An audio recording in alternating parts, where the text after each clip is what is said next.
Asahi Kuromine, a high school boy who has trouble keeping a secret from anyone, has a crush on his cool and reserved classmate, Yōko. While he worries about getting rejected in a similar manner to his confession of love with class president Nagisa Aizawa, his classmates encourage him to try again. Upon reaching the classroom to confess to Yōko, he finds her unfurling a large pair of wings from her back. Yōko admits to Asahi that she is a vampire, but could only come to school if she hid her true identity from everyone. Asahi swears that he'll be her friend and keep her secret safe. Meanwhile, newspaper club head Mikan Akemi plans to see how Asahi's confession went, and Nagisa appears to be spying on Asahi from a distance. Asahi tells his friends that he decided to just be friends with Yōko for now. Meanwhile, Nagisa reflects on how she brutally rejected Asahi in the previous summer to prevent him from getting too close to her, but now acts jealous after seeing him with Yōko. Later, Yōko eats her lunch with Asahi in an otherwise empty classroom and finds some cream puffs that Nagisa left on his desk, but the puff is too spicy for her to eat.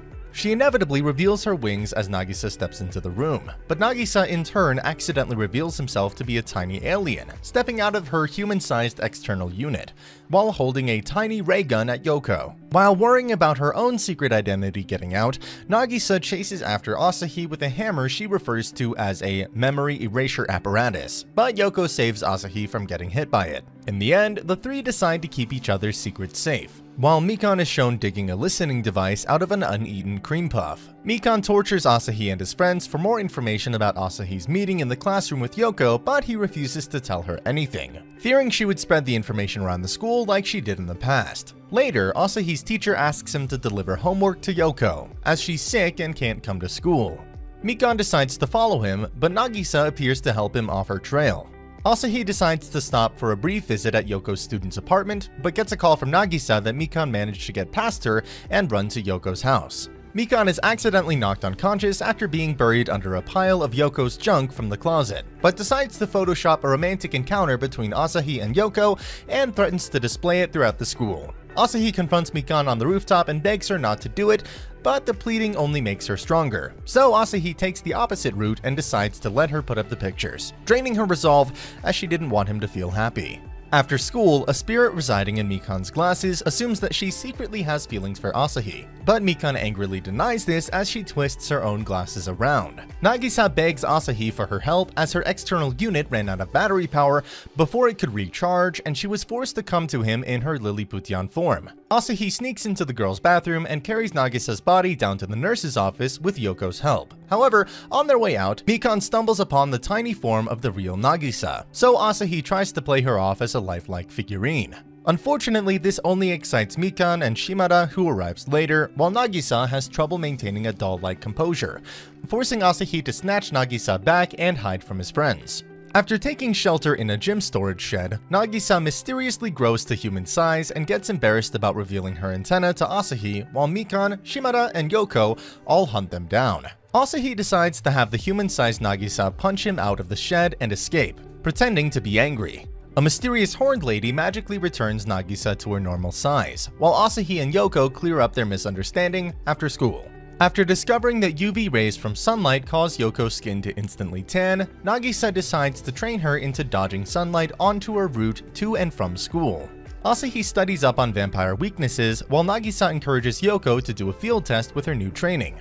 On the way, they walk through a shopping arcade where Asahi tries to protect Yōko from a salesman offering garlic and crosses. However, like sunlight, their effects on Yōko are much less harmful than their depictions in popular fiction.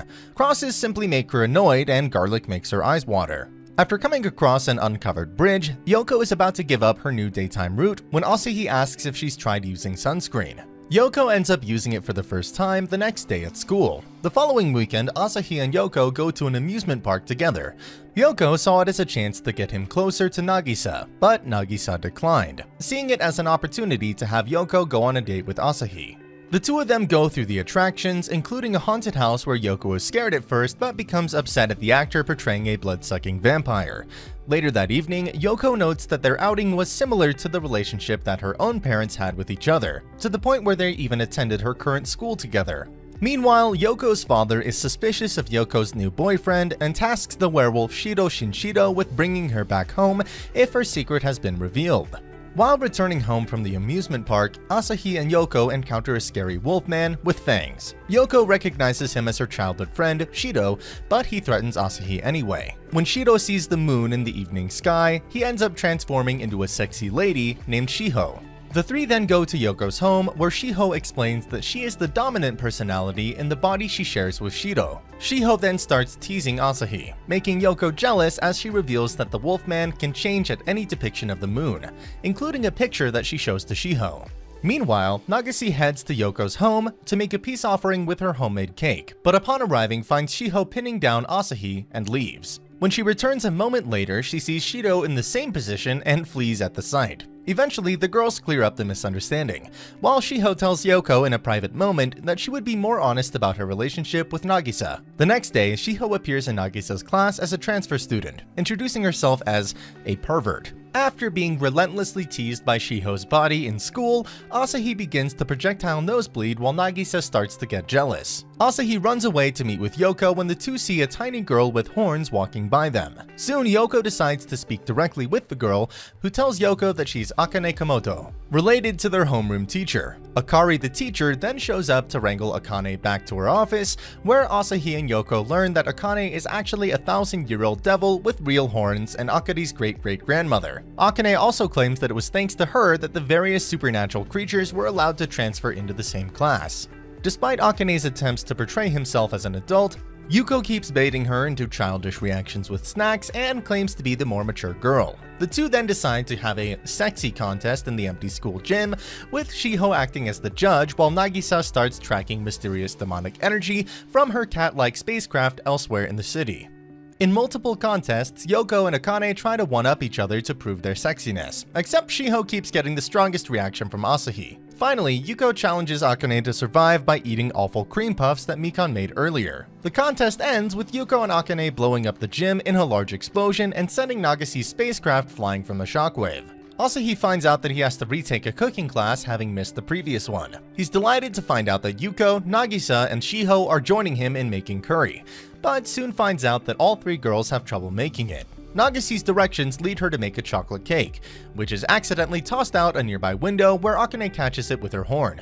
After taking a bite, she falls in love with it. Mikan decides to buy Akane lots of snacks in hopes of getting an interview with her, but Akane slips away until Akari appears to wrangle her back in to the home economics room.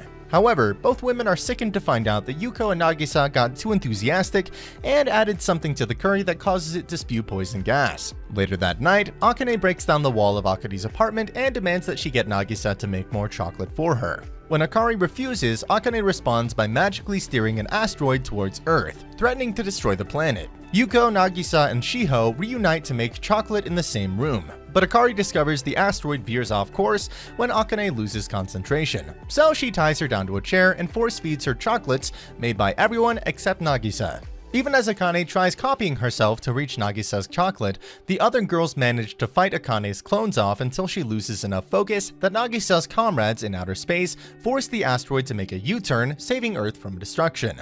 And that's the end of the video. As always, if you liked what you saw, subscribe to the channel. I'll be uploading lots of videos just like this, so I'll see you in the next one.